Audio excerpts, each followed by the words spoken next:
Bismillahirrahmanirrahim. Assalamualaikum warahmatullahi wabarakatuh. Perkenalkan, nama saya Kisti Robati. Di sini saya akan mempresentasikan mata kuliah Supervisi Pendidikan yang diampu oleh Ibu Dr. Siti Komariah SPD MPDI.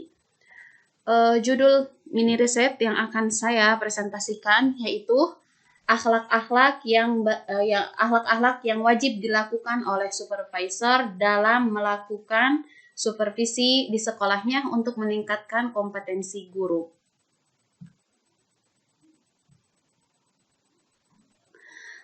Bismillahirrahmanirrahim. Sebagai sebuah proses kepemimpinan pendidikan yang baik harus diletakkan pada sebuah fondasi atau landasan yang kuat, kokoh dan baik yang bisa dijadikan sebagai pedoman dan acuan pemimpin pendidikan dalam berbuat. Dalam landasan yang kokoh, kuat, dan baik itu bisa diambil intisarinya dari berbagai ajaran moral yang berbeda di tengah-tengah masyarakat. Ajaran-ajaran moral itu bisa saja bersumber dari agama yang dianut oleh masyarakat atau dari tradisi yang telah berkembang lama di masyarakat secara turun-temurun. Tentunya sebagai muslim, kita akan menjadikan ajaran moral atau akhlak mulia dalam agama Islam sebagai landasan kepemimpinan pendidikan. Tetapi ironisnya masih banyak kita temukan masalah-masalah akhlak yang berkaitan dengan supervisor. Di antaranya tidak efektifnya supervisi yang dilakukan supervisor atau hanya dilakukan setahun sekali misalkan. Terus supervisi hanya sebagai kegiatan rutinnya saja dan tidak dipakai untuk mengembangkan potensi guru.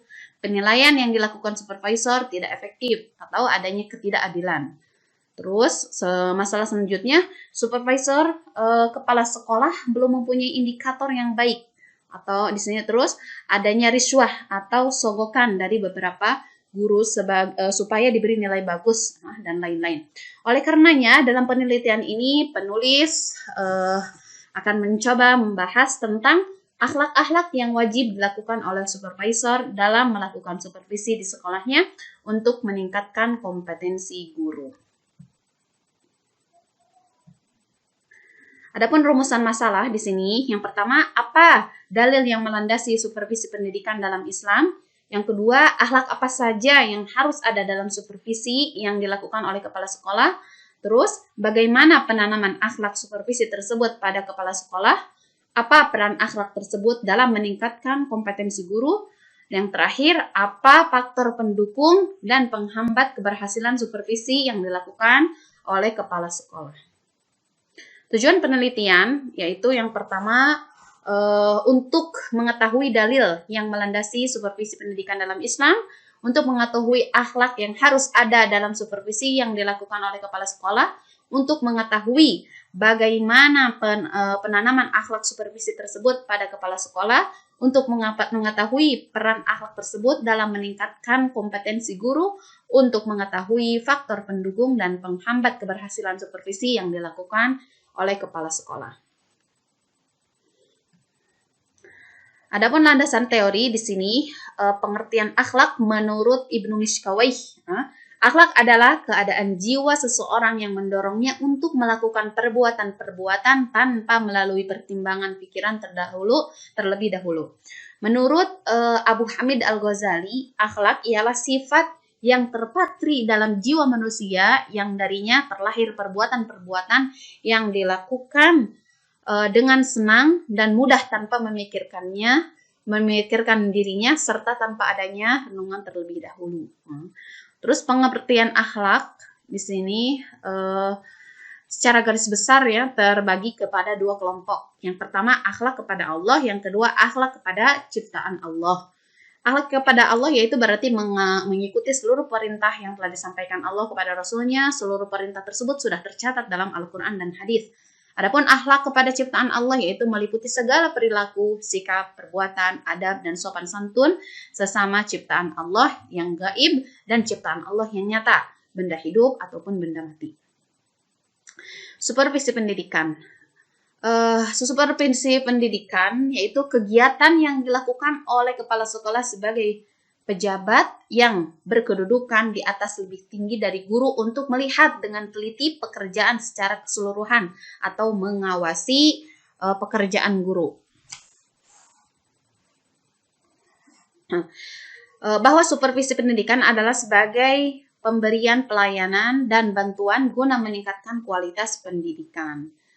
Adapun di sini kompetensi guru menurut UUD nomor 14 tahun 2005 tentang guru dan dosen, kompetensi adalah seperangkat pengetahuan, keterampilan, dan perilaku yang harus dimiliki, dihayati, dan dikuasai oleh guru atau dosen dalam melaksanakan tugas keprofesionalan.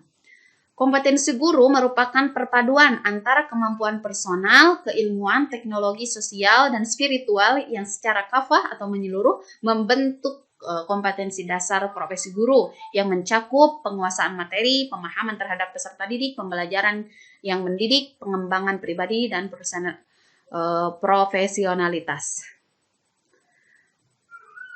Terus di sini ada metodologi penelitian. Penelitian yang dipakai adalah penelitian kualitatif dengan menggunakan metode studi kepustakaan. Penelitian ini penelitian riset yang bersifat deskripsi, cenderung menggunakan analisis dan lebih menonjolkan proses makna yang bertujuan untuk mendapatkan pemahaman secara luas dan mendalam terhadap suatu permasalahan secara mendalam pada suatu permasalahan yang sedang dikaji atau yang akan dikaji.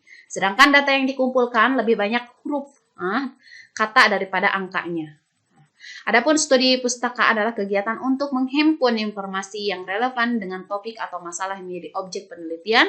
Informasi tersebut dapat diperoleh dari buku-buku, karya ilmiah, tesis, disertasi, ensiklopedia, internet, dan sumber-sumber lainnya. Adapun di sini hasil penelitian, ada banyak dalil yang menunjukkan bahwa dalam pendidikan harus ada supervisi yang baik untuk meningkatkan mutu pendidikan. Di antara dalilnya adalah di sini dalam Quran disebutkan waqarna fi buyutikunna wala tabarrajna tabarrujal jahiliyatil ula sampai akhir yang artinya dan hendaklah kamu tetap di rumahmu dan janganlah kamu berhias dan bertingkah laku seperti orang-orang jahiliyah yang dahulu dan dirikanlah salat, tunaikanlah zakat dan taatilah Allah dan Rasulnya. Sesungguhnya Allah bermaksud hendak menghilangkan dosa dari kamu. Hai ahlul bait dan bersihkanlah dan bersihkan kamu sebersih-bersihnya. Dan membersihkan kamu sebersih-bersihnya.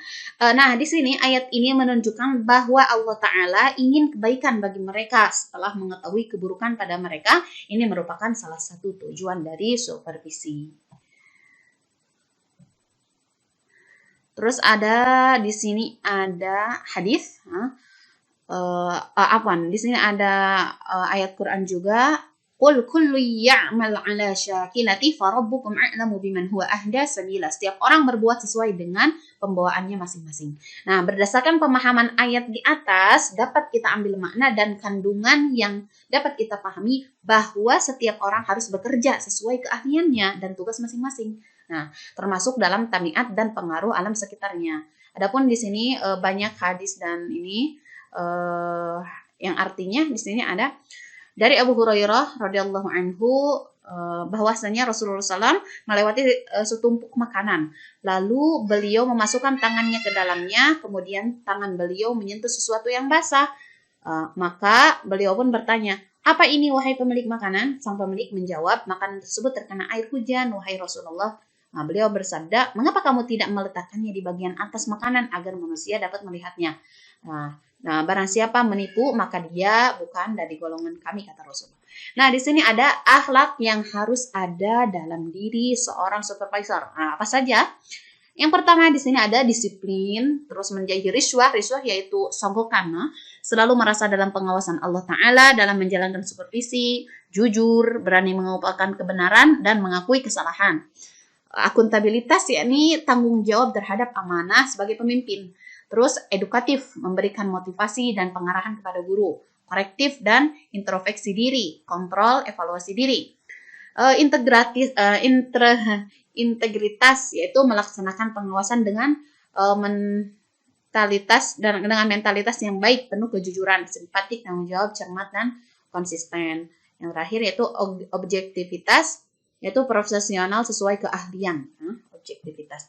Terus selanjutnya, bagaimana penanaman akhlak supervisi tersebut pada kepala sekolah. Nah, akhlak-akhlak yang barusan itu gimana ya cara menanamkannya pada diri kepala sekolah. Nah, secara umum untuk menanamkan akhlak tersebut dapat dilakukan dengan hal-hal berikut ini. Yang pertama, mengetahui makna dari akhlak tersebut dengan pemahaman yang benar. Nah, yaitu seorang supervisor membaca artikel, makalah, dan buku Islam yang berkaitan dengan akhlak tersebut, kemudian menghayatinya dan berusaha membangkitkan dorongan untuk mengamalkannya sesuai dengan apa yang dia dapat dari proses membaca tersebut. Terus yang kedua, bisa membiasakan diri untuk melakukan hal tersebut secara ikhlas dan dorongan dari dalam dirinya. Nah, ketika seorang supervisor telah mengetahui hal tersebut, maka ia akan menerima pelajaran yang telah ia dapat dengan baik, kemudian membiasakan dirinya untuk melakukan hal tersebut dalam dunia nyata. Terus di sini ada meyakini bahwa ketika ia melaksanakan hal tersebut karena Allah Ta'ala, maka ia akan mendapatkan pahala darinya. Artinya dalam melaksanakan hal tersebut dan dalam proses penyesuaian diri dengan akhlak tersebut, ia senantiasa mengharapkan pahala dari apa yang dia lakukan dan senantiasa berdoa kepada Allah Ta'ala untuk memudahkan jalannya dalam melaksanakan hal tersebut. Terus selalu memperbaiki diri dalam menjalankan akhlak tersebut dan tidak pantang menyerah. Artinya ia benar-benar bersungguh-sungguh dalam mengubah dan menyesuaikan diri dengan hal tersebut. Adapun hal yang berkaitan dengan pendidikan seperti edukatif, objektivitas, integritas, maka membutuhkan pelatihan khusus ya dengan mengikuti seminar-seminar misalkan dan praktik secara langsung sehingga ia mampu menjalankan tugas tersebut dengan baik. Terus dalam melakukan semua langkah di atas tentunya dibutuhkan sebuah contoh yang nyata yang ia jadikan panutan dalam melaksanakan hal tersebut. Misalnya supervisor senior, dengan adanya contoh yang nyata, maka ia mampu melakukan hal tersebut dengan baik. Nah, di sini ada peran akhlak mulia dalam meningkatkan kompetensi guru. Nah, yang pertama, dengan disiplin, maka ia akan melaksanakan semua tugas dan kewajibannya dengan tepat waktu sesuai dengan rencana dan melaksanakannya semua tahapan yang telah ia rencanakan, serta akan menjadi contoh yang baik bagi bawahannya. Terus dengan menjauhi riswah, maka apa yang dia lakukan akan objektif, tidak condong ke kanan dan ke kiri. Penilaian yang ia lakukan juga akan objektif, sehingga akan mendukung kemajuan lembaga pendidikan yang dia ampu. Dengan selalu merasa dalam pengawasan Allah Ta'ala dalam menjalankan supervisi, maka ia akan menjalankan semua itu karena Allah Ta'ala, bukan karena jabatan, pujian, dan harta. Di sisi lain, hal tersebut mencegah dirinya melakukan hal yang dilarang dalam agama dan supervisi, sehingga supervisi yang ia lakukan benar-benar murni dan mendapatkan keberkahan. Dengan hal ini, maka hasil supervisi yang ia lakukan dapat diterapkan dengan baik pada bawahannya. Terus dengan jujur, berani mengemukakan kebenaran dan mengakui kesalahan, maka ia mempunyai sikap yang begitu mulia. Di sampingnya menjadi contoh bagi bawahannya, tentunya ia juga dapat memperoleh ketenangan dalam melakukan tugasnya dan mendapatkan kepercayaan dari bawahannya, sehingga bawahannya dapat menerimanya dengan baik. Dengan akuntabilitas, tanggung jawab terhadap amanah sebagai pemimpin, maka semua kegiatan yang menjadi tanggung jawabnya akan ia laksanakan dengan baik. Tidak memanfaatkan kekuasaannya untuk kebutuhan dirinya, tidak bertindak semena-mena terhadap bawahannya, dan tidak pula meninggalkan tugas yang telah menjadi tanggung jawabnya. Adapun dengan edukatif di sini, dengan edukatif memberikan motivasi dan pengarahan kepada guru. Dengan hal ini maka ia akan mempunyai jalinan yang baik dengan bawahannya serta dapat melakukan perbaikan secara keberlanjutan sehingga hasil dari supervisi dapat disalurkan kepada bawahannya, dan itulah sebenarnya tujuan dari supervisi. Dan dengan korektif dan introspeksi diri, maka seorang supervisor akan melihat bahwa dirinya itu tidak sempurna dan menyadari bahwa ia harus selalu melakukan perbaikan dan mengambil pelajaran dari apa yang telah ia dapatkan. Selain itu, ia akan membuka dirinya untuk menerima masukan dari orang lain dan mendorong kemajuan dalam dirinya. Dan dengan integritas, maka ia akan mendapatkan hasil supervisi yang akurat sehingga ketika dipraktikkan akan menghasilkan hasil yang akurat pula. Dengan objektivitas di sini maka hasil yang didapat hasil yang sesuai dengan konsep supervisi itu sendiri. Nah, di sini ada yang terakhir faktor pendukung dan penghambat keberhasilan supervisi yang dilakukan oleh kepala sekolah. Nah, adapun faktor penghambat di sini tidak memadainya waktu yang digunakan supervisi. Sikap negatif guru terhadap supervisi. Penggunaan model industri dan bisnis dalam supervisi pendidikan yang menekankan pada hasil spesifik yang terukur. Terus yang selanjutnya, lemah atau kurang memadai dan terkadang kurang komunikasi antara guru dengan supervisor. Kurangnya keterampilan supervisi, pengertian yang tidak tepat tentang keterlibatan guru yang diinginkan.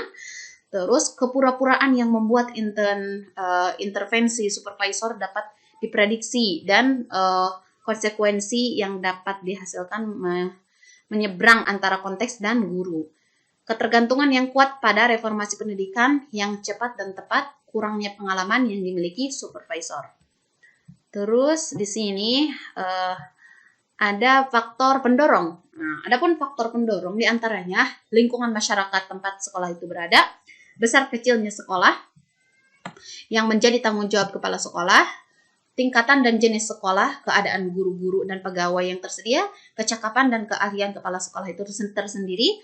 Terus berkenaan dengan supervisi yang berbasis kinerja, ada sejumlah hal yang harus diperhatikan. Di antaranya fokus pada pembelajaran, menitik beratkan pengaturan yang bermakna dan pengukuran tujuan profesional yang realistis dalam upaya memperbaiki kinerja atau prestasi siswa.